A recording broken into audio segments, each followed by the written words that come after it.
going. These gentlemen have other things to do today, and we want to try to get our 1 hour in here, so we're going to get started here at 10 o'clock. Jesse and Carter, thanks so much for coming again. We appreciate it. Always good to have you come up here and give us an update of what's going on. Mr. Wetrich, appreciate your duties as our moderator this morning. Just to, Matt will mention this, but this will be our last session. We get into May, and we have other things going on here at the center that weekend, and so they're going to try to wrap up kind of what's happened this session, what didn't happen, kind of give us a little bit of a snapshot of what will, as they finish, and we appreciate their time this past year. We look forward to starting up again in January for the next session. So thanks again, Matt. Thank you for doing the moderating, and we'll get started. Thank you. So we've got a few questions here, everyone. I guess if another question pops up, it's fine. Probably raise your hand, Carter. We're just saying, the smaller crowd, we can have kind of conversation back and forth a little bit. But we will jump into some questions. Thanks for coming again, gentlemen, like Bill said. Thank you. Appreciate the accessibility and be able to connect. And it's always nice, I think, to have direct conversations versus hearsay here and there, or read this and that. And so this is great. And thank you for coming to be a part of this process and having firsthand conversations and asking questions. And sometimes not always easy, so which you all are familiar with. All right. So the first question is about nursing homes. What are we doing to improve nursing home conditions? Currently, we place next to last in the USA. I'm not sure what the scale or metrics that's based off of, but I think the general sentiment is there.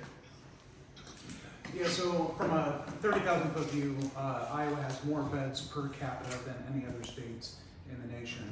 And so you can look at that as a positive, or there's a negative side to that. The positive, of course, is that there's a lot of accessibility to nursing homes, which is a good thing. But then the negative is when you have workforce issues or profitability issues, that comes into play as well. So naturally you're seeing some closures of nursing homes, and there's a close eye on that as that takes place. So that kind of explains from the high level of what's going on. Coming into session, my biggest concern was on nursing home inspectors. Early on I heard quite a few emails, or I saw quite a few emails from different parts of the district, but across the state, that brought that to light, and I appreciated that. And coming from that, we were able to kind of dig down as to what was happening with some of these inspectors compared to other states and whatnot. And a lot of it comes to, like, nursing home inspectors, do they purely just inspect nursing homes, or are they doing other jobs as well? And so some states have their inspectors do other jobs. And when it comes to nursing home only inspectors, Iowa's ranking really well with that. But I can go back and get the email that the Department of Health and Human Services sent me in that regard. It's been about a month and a half since I looked at that topic. But after I'd read their explanation of what was happening with our nursing home inspectors, I felt pretty good with where we're going with that. Those are the first couple thoughts that come to mind as you ask that question. Yeah, I think Jesse explained a lot of the aspects pretty well. One thing that the House did was, this is true for our nursing homes and our hospitals, we're seeing these recruiting companies come in and pay extremely higher than what your resident nurses are making. So it's really creating not only a money problem, but a workforce problem. So we cap that at 150% above what a resident nurse makes. We also put a moratorium on new, like Jesse said, the beds isn't the issue. It's really staffing those beds. So we put a moratorium on new nursing homes coming up unless they can provide a need. Also, we're going to continue to talk about budgets this coming week. I think we have a chance of getting out of session by Friday or Saturday. Tuesday is technically the 100th day, which is when we're supposed to finish up. So I see some light at the end of the tunnel, but I don't know what Representative Fry, our HHS budget chair, has put in his budget for new money for nursing homes this year, but I know last year was a significant amount. And we've had some discussions within our caucus about wanting to continue to support our nursing homes, especially in rural Iowa. So, Any follow-up thoughts on that real quick? Yes, sir. So my mother is in the nursing home in Carroll, and average over the past 2 years, they increased their rates by 9.5% a year. I guess the big question in my mind is the current system that we're using going to continue to be viable? I mean, right now, as I understand things, the state probably pays about 70% of all nursing home care. Are my numbers matching what you guys understand? As far as that last portion, I'm not sure, but to your point that there is this balance between Medicaid reimbursement rates and what the private or any institution is going to have to charge to cover their costs. And so last year, that was a big win, I thought, was increasing the Medicaid reimbursement rates for nursing homes. That was a key component to it. But the one stat that I had left out as well is that statewide, as of a year ago, we were at a 66% occupancy rate. And so when you're at that, the most profitable rate that you want to be at is 90%. You want to have elbow room to include new people, but also have, and when you're dealing with a workforce shortage, you don't want nurses traveling you don't want them traveling more than they have to. So that's the other components that, but as far as the 70%, I'm not sure on that. That doesn't sound, that sounds like it would match up with my information. But. I guess I just wondered whether there is the possibility of artificial intelligence and robots and such things as that taking a more prominent role and to help people stay in their homes even more so than is now happening. Because I don't see how it's sustainable for the state or government or private pay to keep paying for the Yeah, I care. think you're seeing the at-home care become much more popular. Not only for the companies that are doing it, but for the people who are receiving the care. They want to be at home. So, and I think it's much cheaper to do it that way. I think as far as using technology to address the workforce issue, I think that's going to be across the entire economy within every industry. There's a workforce shortage just about in every sector of our economy. And I think companies are going to try to be as innovative as possible and try to, I mean, in reality, that's why you're seeing so many self-checkouts in our retail stores. It's not because necessarily they don't want humans there. There's no one to man all of the checkout lines. It's a workforce issue. So I see it more of as it supplementing our workforce than taking jobs away.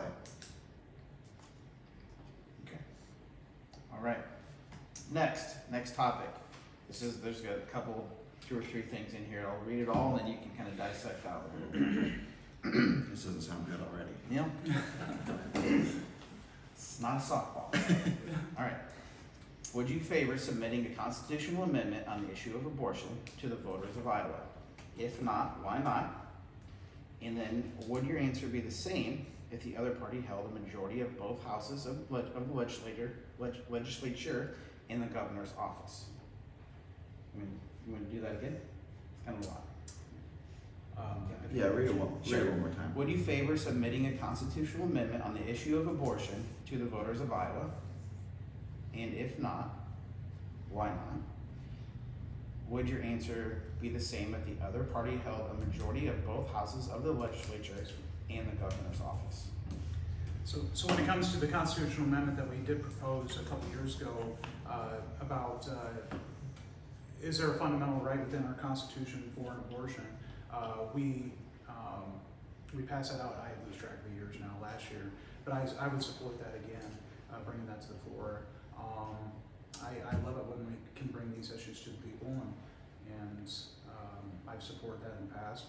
And this year, you've seen a couple more constitutional amendments that kind of brought this topic back up as to what other amendments we should look at. So I'm not afraid of that. Yeah, I voted for the constitutional amendment in previous years. I would vote for it again.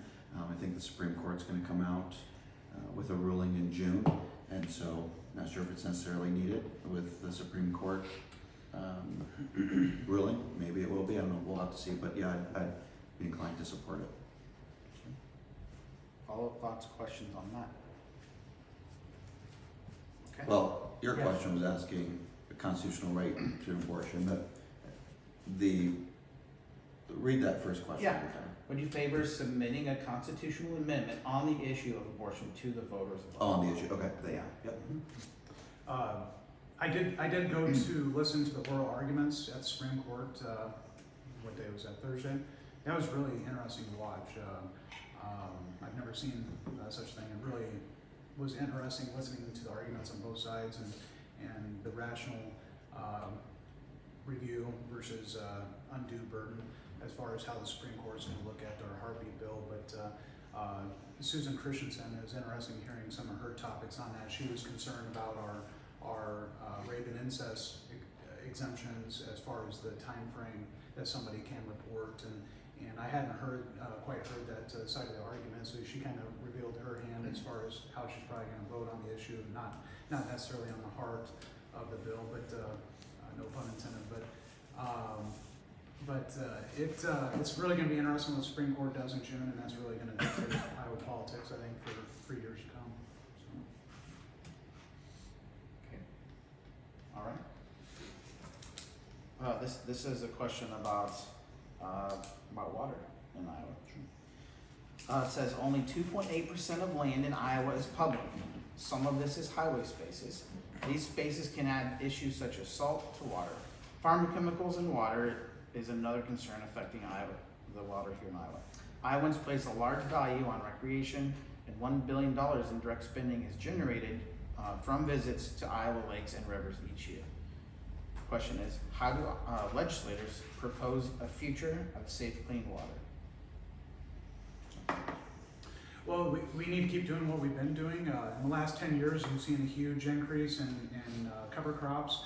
I think a decade ago, you only saw a couple thousand acres. Now you see over 4 million acres of cover crops. So I think we need to keep going down that track. There's more that we can do. To me, and I have a farm background, to me the biggest concern going forward is nitrates. I think there's a lot more improvement we can do with that. Cover crops are a part of that. Buffer strips, saturated buffers, and there's definitely more with that. It was interesting hearing some of the conversation in regards to chemicals. A lot of people with the rising cancer rates are pointing fingers at the chemicals companies, and I think there's a whole host of issues as to why Iowa might have higher cancer rates. But in my mind, I think it's the nitrate issue that's the number one issue with that. But we can point fingers wherever we want. The reality is there is more that we can do, and I hope that we continue to improve. Yeah, I think Jesse had all good points there, but just some numbers on the amount of money that we've been spending on water quality. Since the water quality initiative, which was established in 2013, $21 million have gone into that. I voted, and obviously Jesse did too, in 2021 on the 10-year extension for those funds, ensuring funding through 2039. Since the Water Quality Infrastructure Fund was signed into law in 2018, has been $320 million have been spent. Iowa spent $100 million of Federal American Rescue Plan money on water infrastructure and nutrient reduction, and then received another $80 million to help pay for improvements to drinking water infrastructure. So most certainly funding is there as well, and is a topic of concern. Trevor, can I put you on the spot a second? Works in the cover crop industry. Sure. I know Jesse mentioned number where we're at.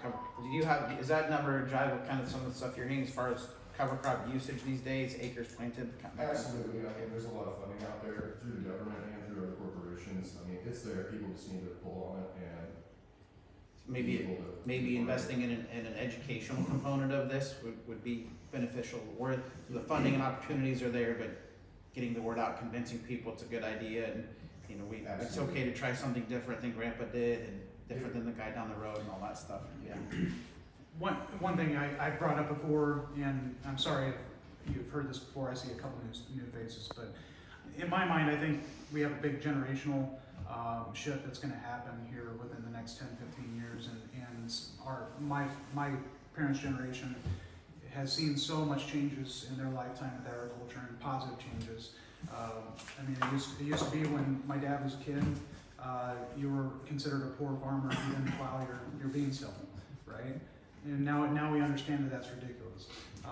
So just in one generation, you've seen such a huge shift, and I want to commend that generation for the work that they've done. But when it comes to that next step of cover crops and stuff, I think it's going to take the next generation to really ramp that up. Put it this way, our harvest sale is between 60 and 70-year-olds that are stuck in their ways and don't want to try. It's their Yeah. kids, and that's the way it's going. And it's no disrespect to them. It's No, just, not at all. They're just used to doing what Changes they do. are, yeah.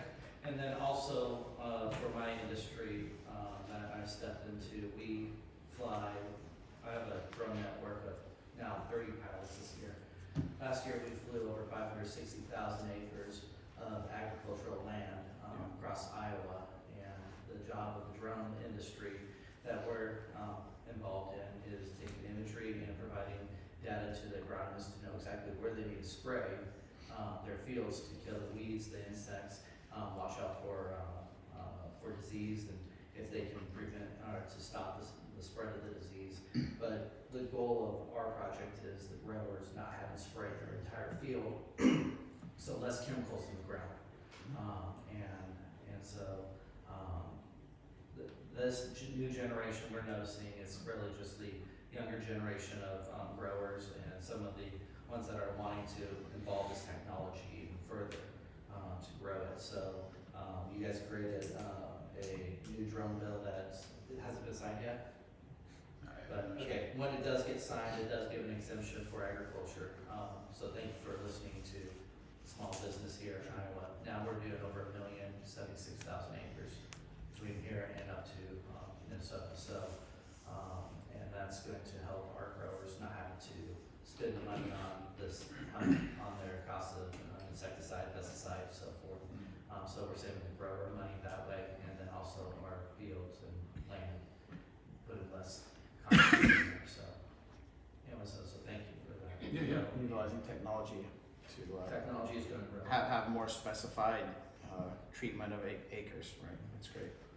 I did want, part of your question addressed farm chemicals, and I did want to, I appreciate what the legislature is doing on capping litigation on glyphosates. Farm chemicals are safe if they're used properly. A lot of people don't read the labels and realize you're supposed to wear rubber gloves and goggles when you mix chemicals, and they are safe. And glyphosate in particular is a very important chemical yet in Iowa agriculture, and it would be an economic loss for agriculture if it was banned.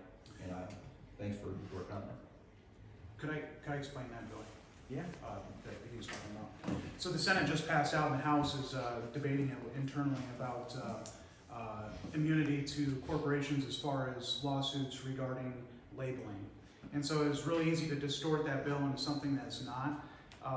But one thing that's been happening in the last couple of years is especially in California, which ironically California doesn't use Roundup like Iowa does, but there's been some huge lawsuits in regards to suing Bayer and other companies for failure to warn on their labels about cancer. And the reality is that, from my understanding, that the company cannot over-regulate their label, that the EPA hasn't told them what they. So like even if they wanted to, the EPA regulates the labels on that. So it's like, how can you sue somebody for something that they cannot legally do? And so trial attorneys have found a loophole to be able to file lawsuits in that regard. And so when it comes to underlying symptoms of cancer or damages or there's other ways that people can go about having that lawsuit. But to specifically sue a company on the labeling itself is something that I feel is wrong and could have some detrimental effects on our chemical companies. We talk about water quality. Imagine a world where we don't have some of these good chemicals and we have to go back to more tillage or things like that. And that's going to make our water quality situation even worse. So we have to be very careful about this. But we also have to be careful about this bill, and I want to make sure it's thoroughly vetted. And so right now the House is thoroughly vetting it. Yes. Carter, you read a whole bunch of dollar figures that's been spent. Can you separate that money out between things that are related to runoff going into our rivers, our streams, our recreational bodies, and money that's going to cities to repair, replace, update water filtration systems for drinking water? Not off the top of my head, but there is a report that the Secretary of Agriculture puts out every year that does separate all that. It's on their website. If you go to their Water Quality Initiative report, Because it's all that, broken up into and how the money was spent and what grants were given out. that should be part of the talking points, is how much of that money goes actually to the water quality that is going to untreated water as it just happens in our environment, versus us city folks that drink water from city water systems. And those costs continue to go up. Typically, the need for them, I mean, that's an input, speaking of farming, that you can't control, is the chemical costs that cities use, and it seems like those numbers tend to go up. So it's chicken and egg about the reason it needs to be treated and how we're spending money to treat it too. Yeah, because regardless, a lot of cities have water systems that are getting outdated. Yeah. So there's gonna be an increased need for these urban water systems, which I assume would go into that whole bucket of, oh, look at us, what we spend on water quality. Well, It's not quite the same. well, I believe so the 100 million in federal money, a lot of that went to infrastructure, is my understanding, Which should be along with urban right. water. Yep. And then Iowa also received $80 million to help pay for improvements to drinking water infrastructure, which would be those same, not just urban, but a lot of it did probably go to urban areas for that infrastructure. That first figure that you gave, that 21 million into water quality since 2013. The Water Quality Initiative, Yeah. that's just one program. And then the Water Quality Infrastructure Fund, which was signed into law in 2018, that's 320 million. And then in 2021, there was a 10-year extension on that for funding through 2039. And there's a formula to that to determine how much is spent. Okay. All right, any other thoughts on water quality? Well, this is still plant nature-based question here. Many Iowa trees are being removed to eliminate the emerald ash borer insects and other issues that are killing the trees. Trees are great tools to remove excess carbon dioxide from the atmosphere and provide wildlife habitat. So what is the state/legislators doing to get more trees in the soil? I have not heard of any specific bills or committees working on a bill that addresses Tree that specific. very specific thing. Have you? Your Well, natural resources. The, I think? the DNR for years had a couple initiatives and IDLs in regards to trees. But when it comes to a legislative perspective, we respond to the department's requests. And when it comes to things like cover crops or whatever, they came to us and said, hey, like, we have more demand for cover crops and we're not seeing funding like that. There's such bang for the buck on those programs that, like, it wouldn't be a debate. And so we give those departments a lot of latitude in how they disperse those dollars and what programs they see is needed, and there's a good relationship there with that. So if that helps shed some light on that. Yeah, I would say even at the city level, we just heard a number recently, and maybe Tori wrote it down at one point, but talking about how many trees have been removed and will continue to be removed just within our community units. I mean, it's well into the hundreds. 600. That's 600, yeah, that's a lot for a community this size. And so, I mean, I think we kind of talk about diversity being a strength in all ways, right? And so not planting singles, we saw it with elms, right? We've seen this story happen before. So I think you're seeing, the local level, we have Good Trees Forever program here, and realizing planting a diversity of streetscape trees and neighborhood trees and park trees and all that is happening and sticking to native. So I think underlying maybe messages is wondering, supporting whatever conservation-based programs that you guys have control of, whether it's DNR funding or support. Which I'm sure there are a number of grants that we fund each year that go to trees specifically Yeah. through the department. So the DNR, it's interesting you bring that topic up, because the Scranton mayor, if I remember right, I think it was 2 years ago, reached out to me specifically about some of Scranton's huge costs, removing trees and stuff like that. And I connected him with the DNR lobby or liaison, and there is a program in place to help removal and cost share replacing those trees. And since then, For cities and counties. for at least cities anyway. And so, out of the years I've been in office, that's the only email I've seen on that, and there is something there with the DNR for city specific. So, Do the utilities have to support trees forever like Alliant does? Are they required to do that, or is that just something they do? I don't know what that relationship is, but yeah, Just you always curious. see that program making And it's a sizable, affordable trees. has to be a sizable amount that Alliant puts into that. Yeah. Um, Yeah, We can find out if they're just doing it on their own or if it's required. I was I curious. would imagine it's probably on their own.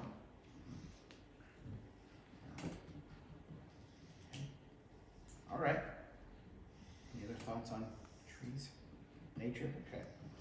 I attended. This is a different topic here. I attended meet the legislator question and answer meeting in Boone.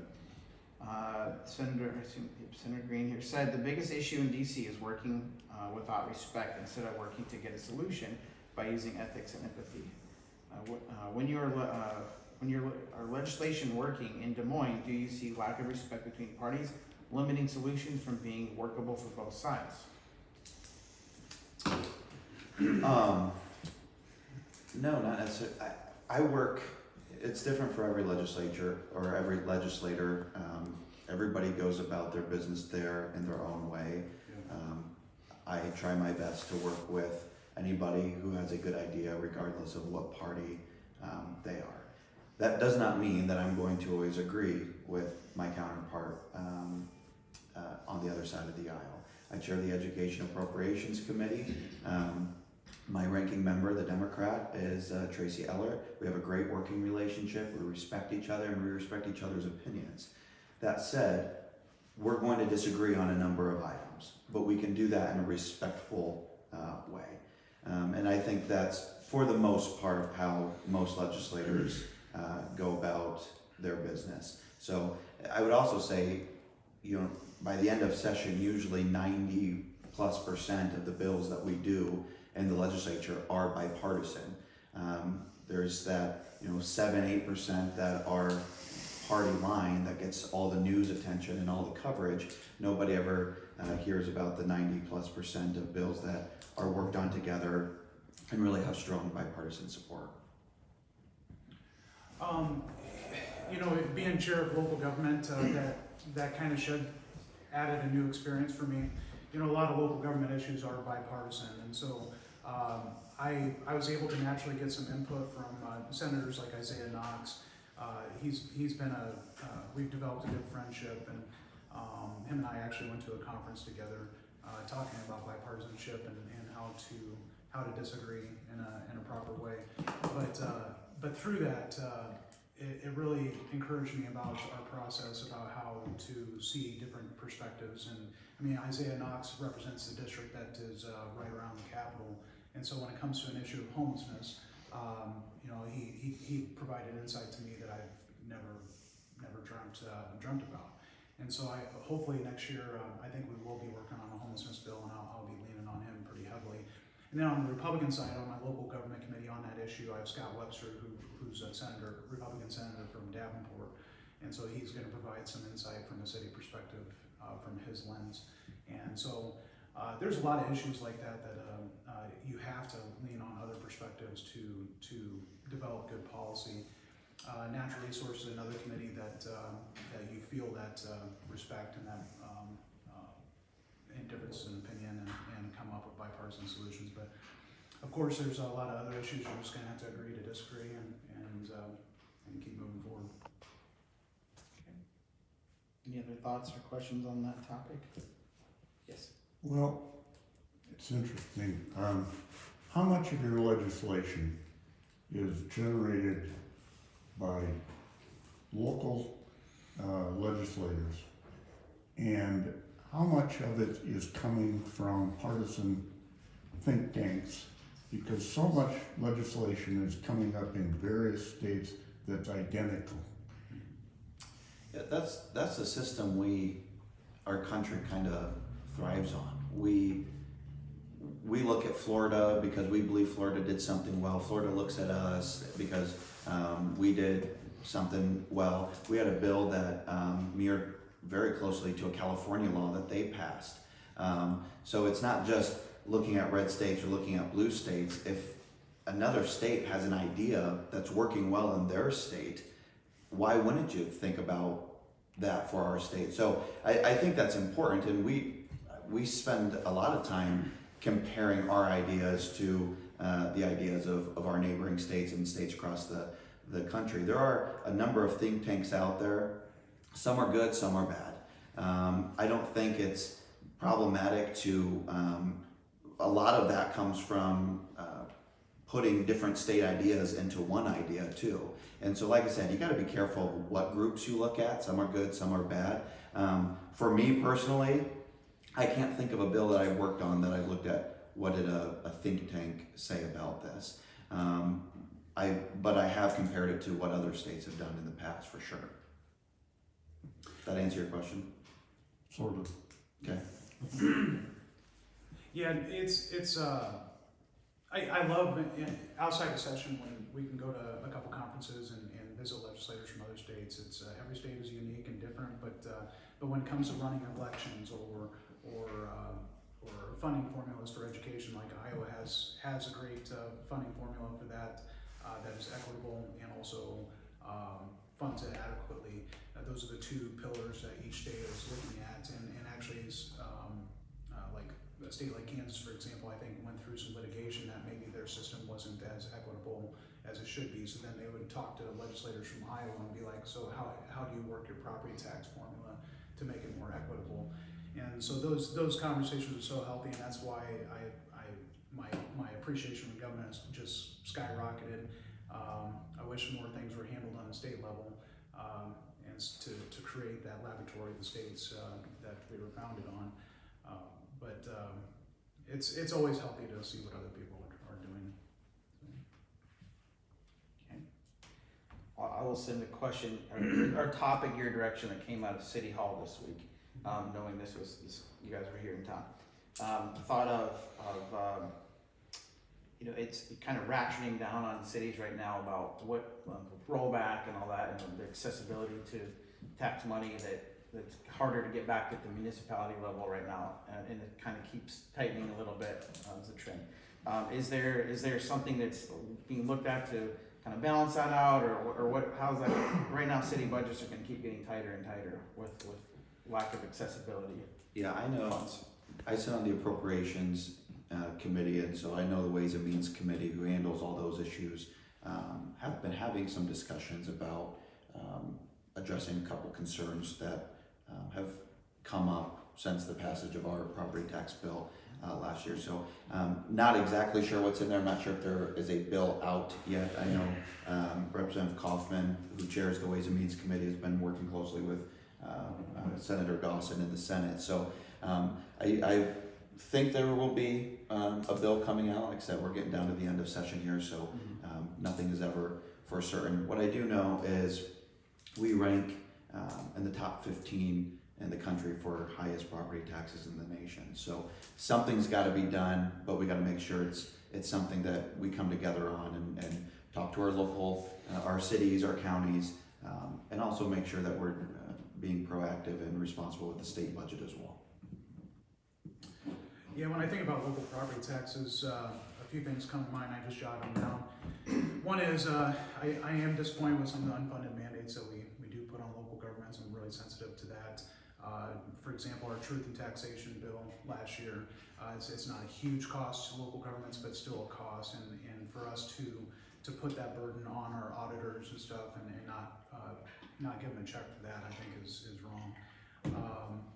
The second thing that I think about with property taxes and helping the local governments out is I do greatly appreciate our funding formula, but at the same time, the reason that you're seeing lower SSA numbers and then more teacher salary bills or transportation equity bills, things like that, is because we're trying to push the available dollars that we have for education spending and try to push them more to rural districts. And so if we could tweak the funding formula to reflect the will of the legislature in that, I think that would be healthy, and I think that would help your property tax, because the reality is if we're not funding SSA higher, that does in an indirect way affect property taxes as well. So I've talked with the governor, and it sounds like next year we probably will be having a funding formula conversation for schools. The next thing that comes up when I think about local governments and our budgets is, I think a lot of local governments, the vast majority of them are doing it right as far as being cautious and careful. But then you look at those costs that are outside their control, which is insurance. And everywhere you go, it doesn't matter what conversation, usually somebody is going to talk about insurance. It could be a private individual, it could be your city, county. Now we had it in the state conversation in regards to school security. I mean, it seems like the whole world is revolving around insurance, and to me that's not healthy. And I would like to try to think of some outside the box way that we can help local governments be more efficient with their insurance dollars, because that's outside of their control. Lastly, the thought that came to mind is in regards to police. Talking with other legislators from around the country, I mean, there's some states that just don't require a lot of police, and then other states, they have more crime and stuff like that, and so they do. And so that's obviously an extremely sensitive conversation there, but I saw Grimes in Des Moines was really cheerleading their efforts on having the lowest property taxes in the metro area. Well, right away, my suspicion was that they probably have a joint effort with their sheriff department on their police, and sure enough they do. Not every suburb has that agreement, and that explains to me why Grimes has some of the lowest property taxes in the metro. But that's the beauty of local government. Local governments have to make those tough choices as to what the needs of their community are. But as I think about local government, those are the topics that I think about. Any thoughts about that topic from anyone else? Okay. You mentioned insurance, Jesse. Yeah. I don't know what y'all's involvement is on the states where gosh, how many years in on the privatization of Medicaid? 7, 8, something to that effect. Where would you say we are? How does from your guys' perspective at the Capitol, how do you feel things are going, or feedback you've heard, or is that, I mean, you're really satisfied, or we're 50% as efficient as we could be and all that, or where do you think we are and all that? So since I ran for office 4 years ago, during that election year, I heard a lot of concerns about privatized Medicaid or the MCOs, and then once the election was over with, I haven't heard a thing. I really have not heard. I've heard a great, as far as services go, I hear a lot of people that are very happy with the services from Medicaid. I've heard from some providers that had some concerns on timing of getting reimbursed in those payments. That was something that was consistent the first year I was in office, but I think the Department of HHS has made some sort of adjustment to where the providers are happier, because I haven't heard a complaint from providers since. I think that's a testament to Kelly Garcia's effectiveness as director of HHS. She is loved by Democrats and Republicans alike with her efficiencies. But as far as services, I think Iowans seem to be happy as far as what I'm seeing from emails and complaints and Yeah, honestly, since probably that first election, I have not heard one. I've not received one email or one conversation about the MCOs. I know when it was originally done, there were some tweaks to it, and like Jesse said, I think Director Garcia has done a great job at continuing to improve the system as time goes on. one of the driving factors was savings as to do that. I think from what I've seen, there's been some savings, but it's not the amount of savings that a lot of Republicans were hoping. Savings to the state, yeah. Bill, anything? Bill sits on the hospital for the board here. Any thoughts? Well, we have these federal dollars flowing in through IHA has taken that on. That's been a huge, the Green County Medical Center is getting substantial payments here for a while. And I don't know all you guys probably know more about than I do even, but it's been a big help to our budget. And Are you still facing a lot of delays on Medicaid payments? I think there's always a delay, just the way the whole system works, even with private insurance, so I don't know if it's any worse for, Medicare or Medicaid necessarily, but, And we have, I believe, 3 MCOs currently, and looking perhaps a 4th in the fall.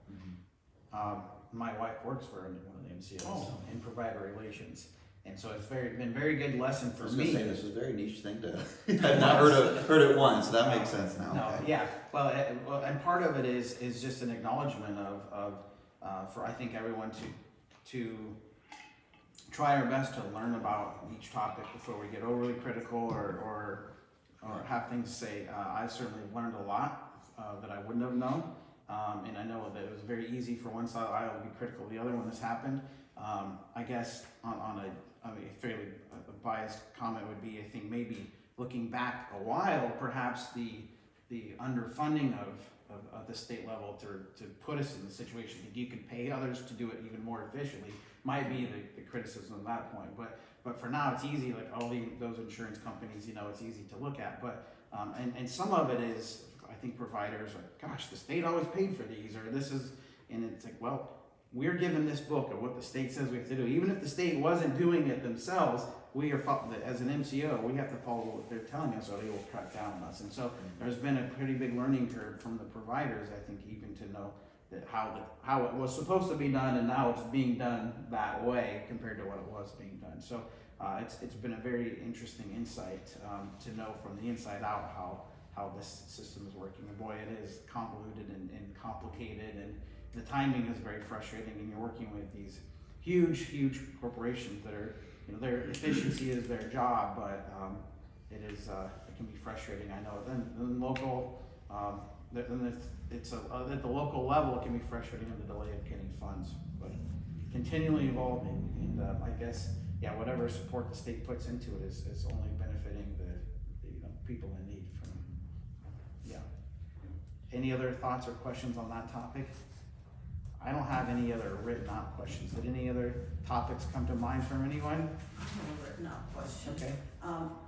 The legislature approves all people the governor tries to appoint to all the various boards.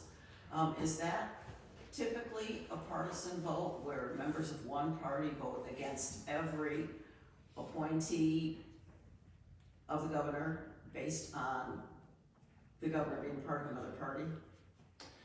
Is that typically a partisan vote, or do you spend any time vetting the people who have been appointed to those boards? I guess that was the first question. Do you personally or your staff spend any time vetting these people who are being appointed? Well, that's the role of the Senate to do, the House does not. Okay, I knew it wasn't both, so the Senate. Yeah, no, it's a great question. So we put 2 Republicans and 1 Democrat on a vetting committee, and so we each give them a phone call, email, they send in a resume as well. I don't know how many appointments I've had to vet, probably, I assume 100 now. But in each, I've rejected 2, and it's either because their resume was just terrible, like you could just tell that they didn't care. They would just fill out one-word answers or something like that. That irritates me all the time. And second is if they didn't return my phone call. It just shows their incompetence in either of those situations. So, but the Democrats will vet them as well. And I think that what they'll do is, especially in education, you saw it this year with education and DNR, that they'll lump in some of the policy issues that they have problems with from the legislature, and they'll politicize that nominee based on the policies that we have passed as a legislature. And I don't think that's fair to do to those nominees. Their role is to be an administrator, execute the will of the legislature, so to speak. But that's where things get partisan, is usually with the education nominee. or the DNR nominee. In the past, this is the first 2 years that we've had a supermajority. We haven't had to rely on any Democrat votes. In the years past, what they would do is they would use that as an opportunity to get some policy issues to get 2 or 3 Democrat votes over. And so that's not really healthy, but that's the nature of our system. And so I think last year you saw us, a couple policies that snuck through. It was like, wow, Republicans like went on board with this, and it was a negotiation with the minority party for those nominee votes. And is it typical to vote against someone without reaching out at all to that person? I mean, so most of you don't spend any time. Is there a specific thing you're trying to get at? It sounds very sort of. specific. Sort of, yes. There's a couple. Do you want to say what it is? I hope not, Okay, but, that's fine. a member, so If it's a So you're reappointment. mostly relying on the people that are the 2 person and 1 person, and then your party votes however those people say? Well, so the It's times. disappointing that Democrats would vote against an appointee who is a Democrat but has a Republican boss. Oh, It's just disappointing that you don't, that it's not more common practice to look at the qualifications of that specific person, whereas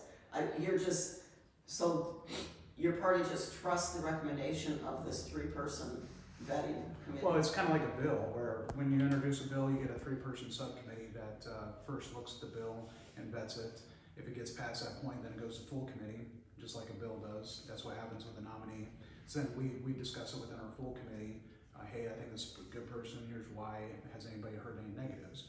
And then once it gets through committee, then you take it to your full caucus. It's just like how a bill is run. And if that helps explain. The only times that we won't maybe as thoroughly vet a candidate or let's say follow up with a phone call or something like that is if it's like a reappointment situation and we've had a previous term to look at that nominee and just see how they've operated in that position. You'll see a couple situations where they might just kind of fly right through without another vetting.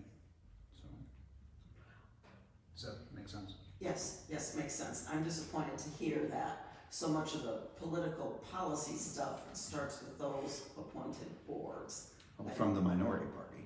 Not anymore though, the Senate has a supermajority, they Yes, don't need it any does. Democrat votes anymore, so they've really And lost that's any kind of a leverage. too bad attitude that we don't need their votes anymore.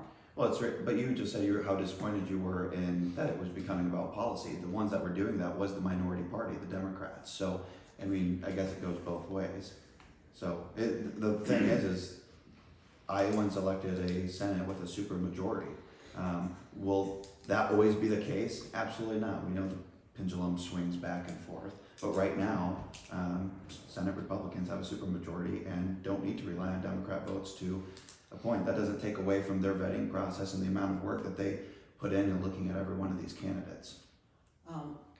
I'll just end it with relying on their votes is very different than relying on their good ideas to make sure you're making the most. Jesse, do you listen making to the the best Democrat on your decisions possible. committees? If a Democrat, Diversity is good when it stands for But diversity. he never said he didn't agree or listen to the I Democrat mean, on his committee. any situation I've seen a Democrat come up and be like, hey, there's something deeper on this issue, we need to install it. And then we pull it off the end block calendar and then we vet them longer or reject them. I mean, we'll reject appointees.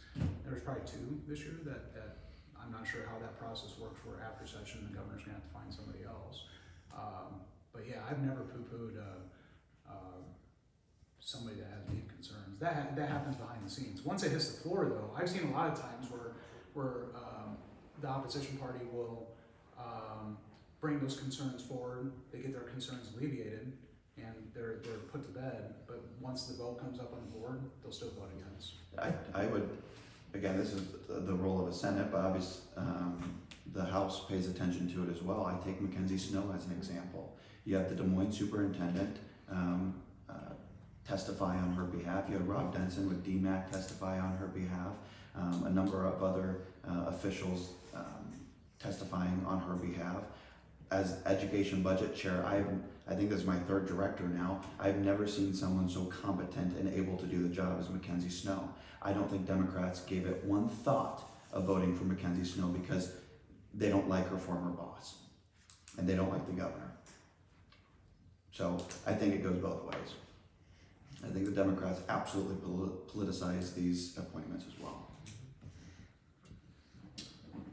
Summarize? Yeah, I think, great, yeah, we're under 10 minutes here, so if you wanna take a sec to kind of do a summary of this session and. One question for Yeah. Senator Green. Where does that Highway 30 bill sit in the Senate? Is it died in the Senate? I don't think there's even a subcommittee on it in the Senate. I'm not on transportation committee, but the feeling in the Senate is they're really cautious about those highway bills because the Department of Transportation, which is the least controversial branch of the government, they prioritize, they do their economics surveys and stuff like that as to what the most important needs are. And so we try to give them latitude with that. It's the same philosophy as like education when it comes to, we don't want to get really prescriptive as to what the department's doing. We want to give them as much latitude as possible. There's definitely some support in the Senate for it, but I would say it's probably like a third of the Senate that is like rah, we need to get Highway 30 done. I did learn a lot through that when the bill came over from just listening to other senators. It costs $15 million for every mile of a four-lane highway, and it's $5 million for every mile for a Super 2 highway.